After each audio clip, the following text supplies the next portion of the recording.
Creative juices. Have you ever heard about this phrase, creative juices? Well, guys, when you have ability to think creatively, this is called creative juices.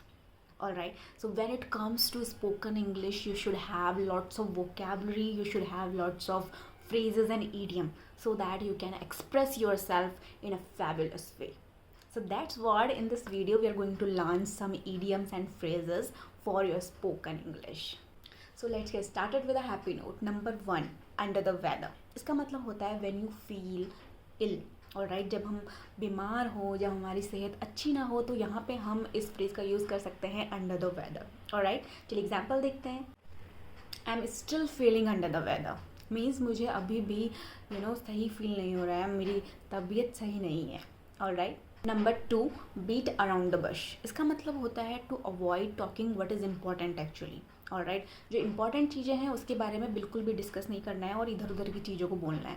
सो इसको हम बोल सकते हैं to beat around the bush. कहीं कहीं पे इसको हम to beat about the bush बोलते हैं. ऑलराइट, सो दोनों का यूज़ कर सकते हैं हम. सो चलिए एग्जाम्पल देखते हैं. Just stop beating around the Bush. So next one is sit on the fence. इसका मतलब होता है टू बी अनडिसाइडेड. अभी बिल्कुल भी कोई कुछ भी डिसाइडेड नहीं है कि मैं क्या कहाँ जा रहा हूँ, क्या कर रहा हूँ, ठीक है, क्या करना है मुझे. This is not decided at all.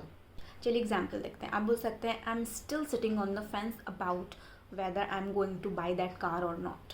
Alright, बोल रहे कि अभी मुझे बिल्कुल भी मेरा डिसाइडेड नहीं है कि मैं इस कार को खरीदूंगा या नहीं. Next idiom is hot on. You must be thinking ये कैसा इडियम है हॉट ऑन. जब फर्स्ट टाइम मैंने इसको पढ़ा ना, when I came across this phrase, तो मुझे ऐसा बहुत अलग सा लगा. तो हॉट ऑन एक इडियम है और इसका मतलब होता है when you are very interested और एंथुजियास्टिक अबाउट समथिंग. ऑलराइट, जब आप किसी चीज़ को लेके बहुत ज़्यादा बहुत खुश होते हैं एंड आपके अंदर बहुत एंथुजियाज़म होता है उस चीज़ को लेके और आप बहुत इंटरेस्टेड होते हैं उस चीज़ को करने में, तो वहाँ पे आप इस फ्रेज़ को यूज़ कर सकते हैं हॉट ऑन. सो चलिए एग्जाम्पल देखते हैं. आप बोल सकते हैं in this days my daughter is hot on cooking. Means in दिनों मेरी डॉटर, जो मेरी बेटी है, उसको कुकिंग करने में बहुत इंटरेस्ट आ रहा है और उसको बहुत अच्छी अच्छी नई नई चीज़ें बना रही है. तो आप यहाँ पे ऐसे यूज़ कर सकते हैं. एक्चुअली देखिए ना, ईडियम की एक यही खासियत है कि जैसा वो वर्ड होता है ना, उसका जो मीनिंग होता है ना, टोटली डिफरेंट होता है. तो मुझे ईडियम्स की यही चीज़ें अच्छी लगती है बिकॉज वो जैसा दिखता है ना, वैसा उसका मीनिंग नहीं होता है. So idioms are very interesting. Now, last but not least, there is no free lunches. देखिए ना ये फ्रेज़ कितना अच्छा है, मतलब इंटरेस्टेड है. इसका मतलब क्या होता है? इसका मतलब होता है इस दुनिया में आपको कुछ भी फ्री नहीं मिलेगा. ऑलराइट, चाहे वो आपको फ्री दिख रहा है बट वो फ्री नहीं है. There is also a hidden charges. उसमें हिडन चार्जेस डेफिनेटली होंगे. तो इस दुनिया में आपको विदाउट एफर्ट्स किए हुए कुछ भी नहीं मिल सकता है.